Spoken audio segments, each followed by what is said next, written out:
රාහුල මහරහතන් වහන්සේ විවරණ ගත්ත ජීවිතය වන දූල පුතාලා මතක තියාගන්න. කල්ප ලක්ෂයක් දෙපාරක් කතා කරන කල් ඉඳලා නැහැ. එකපාරයි වැඩක් කියන්න ඕන.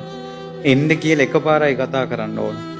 එදා ජූජක 18 ලක්ෂණයක් 18 අසුබ ලක්ෂණ තියෙන ජූජක බමුණා දැකලා මිනිමස් කන යකෙක් නැගණියනි අපිව කණ්ඩ පැමිණියා අපි හැංගෙමු කියලා පොකුණට බැහැලා ජාලිය ක්‍රිෂ්ණජිනා නෙළුම් කොලෙන් ඔළුව වහගෙන ඉන්නකොට විශ්සන්තර රජුරෝ පුතේ ජාලිය කියලා කතා කරනකොට ඔවැනි යක්කු කෝටියක් ඇවිල්ලා මාව කෑවත් කමන්නේ මගේ පියතුමා දෙපාරක් නම් කතා කරන්න එපා කියලා අර පොකුණෙන් නැගිටලා ආපු ජාලිය කුමරු රාහුල තෙරුන්.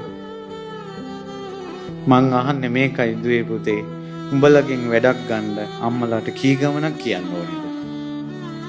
උඹලා ළඟට ගෙන්න ගන්න අම්මලාට කී ගමනක් උඹලට කතා කරන්න ඕනේද? ඒ නිසා අනේ එවැනි කීකරුකමක් අපිට ලැබේවා. එවැනි සංවරයක්, එවැනි සංයමයක් අපිට ලැබේවා කියලා ඒ ගුණේ ගැන හිතා තමයි රාහුල සෑයට ගඩොල් තියන්න ඕන, වත් පිළිවෙත් කරන්න ඕන.